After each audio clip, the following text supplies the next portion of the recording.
I have a problem with 2025 Superman. Don't get me wrong, I loved this movie. But in the weeks preceding this movie's release, it was shaping up to be the most controversial movie of the decade. Online discussion and debate was skyrocketing, with people siding with various interpretations of the character, as if factions in a war. How you felt about this movie spoke volumes about your personality, character, and even political allegiance. Fans of this new take on the character were wet blankets who consumed ideological woke slop, whereas fans of the earlier Zack Snyder film were toxic dude bros who hated kindness. So, what do I think about this film? Drumroll, please. Suspense. I thoroughly enjoyed it. It was a very fun 2 hours. And I don't honestly have much more to say. And that's what bothers me. I would have appreciated a little more depth from this movie. I don't mean that it didn't have themes or importance, but the movie introduced so many fantastic characters and concepts, and yet none of them were really developed. The movie was just bombarding the audience with shiny, colorful new concepts before moving on to the next thing. And nothing encapsulates this idea better than the Justice Gang.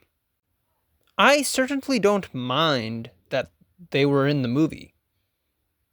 I definitely don't think they should have been cut altogether. It's how they were utilized by the narrative that bothers me. Because I just saw so much storytelling potential in this team. And instead, they kind of just showed up every so often and were like, hey, it's us again, we're in the movie. And we're funny too. First off, let's talk about the storytelling and thematic potential of corporate superheroes. Because that's what the Justice Gang are, after all. It's how they're introduced when they first show up. A team of corporate superheroes funded by Maxwell Lord. And the idea of corporately funded superheroes is just fascinating, and it ties into the themes of the movie very well. The gang are a perfect foil to Superman. Superman is a hero who does the right thing because it's the right thing. He doesn't care if people think he's old-fashioned or dorky. You know why? Because he's a punk rocker. Yes, he is. And the gang contrast this perfectly. They wear cold, sleek, identical outfits that are all generic and technologically advanced. They're cold, corporate, and practical. They're willing to do whatever's necessary, even if that means taking lives.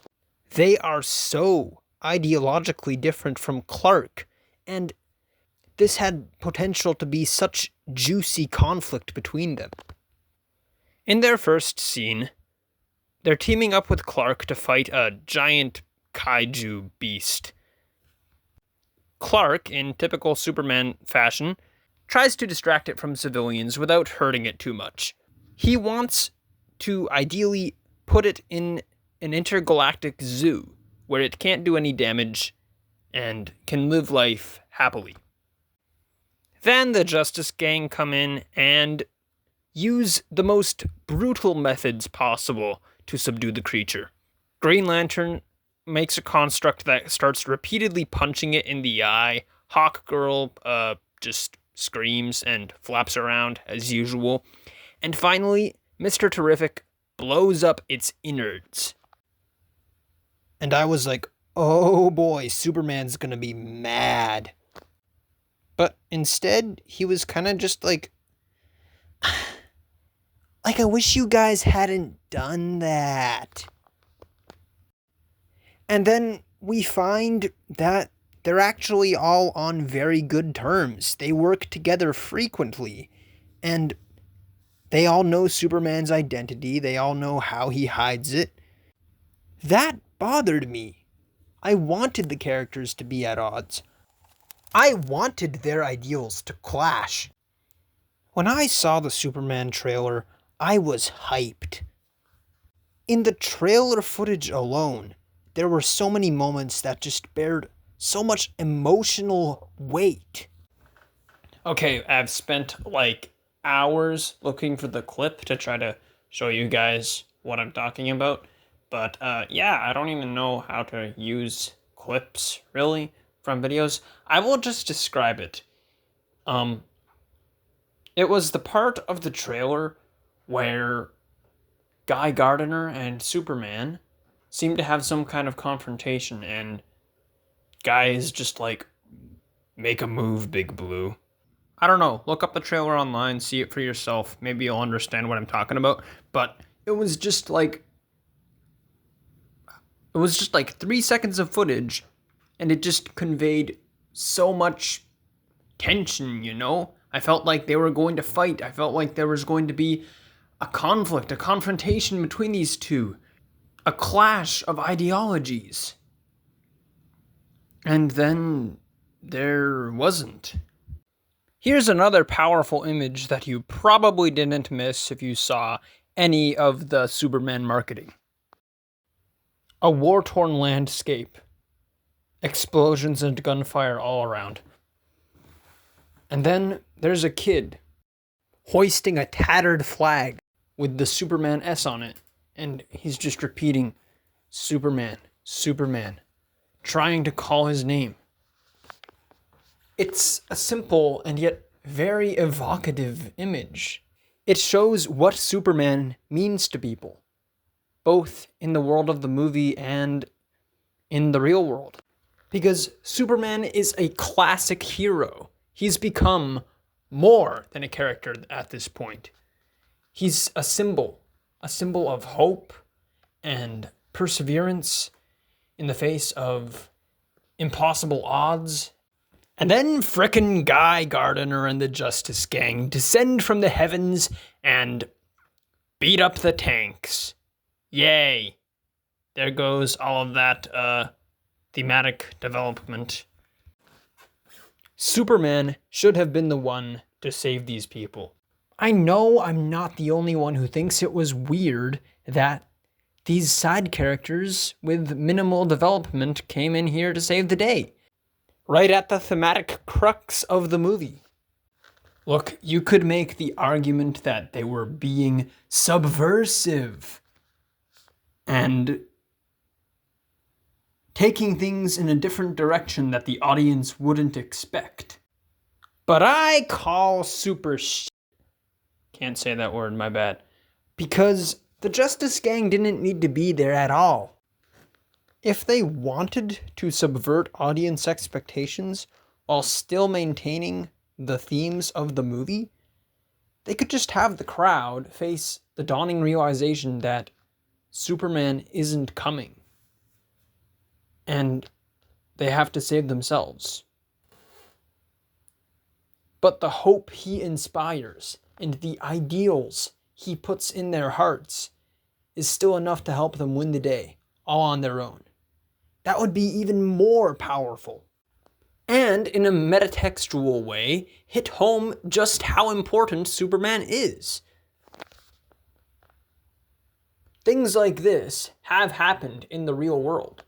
In the early days of Superman, when he had his own radio show, they actually used his stories to inspire people to fight the KKK. It's a whole thing. I can't explain it in this video, but look it up. It's really cool. Overall, the Justice Gang were amazing characters played by very talented actors who just really helped to flesh out this new DC universe, and I can't wait to see what happens next with them. But I also think they took away more from the movie than what they added to it. But hey, that's just my opinion. I want to hear your thoughts in the comments down below. And If you enjoyed this video, don't forget to leave a like and subscribe and all that junk. Wow, I am already falling into the formulaic outro thing, aren't I? Uh, yeah, that's about it for me. Peace out.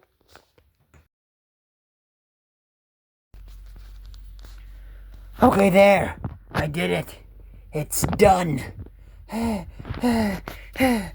Guy Gardner is too orange. I messed up Mr. Terrific's mask, and she looks like an orange Wolverine, but it's done. I finished it. I'm gonna post this darn video and move on to something else. Last thing before you go, I really do appreciate your comments. Please try to comment right down below. I want to hear your thoughts. I want to hear your opinions on this very controversial movie. Thank you so much for making it this far in the video. If you're here listening to this, I do try to read every comment, and yeah, that's what movies are for. After all, they're for discussion and debate. So, yeah, be sure to comment. Bye now.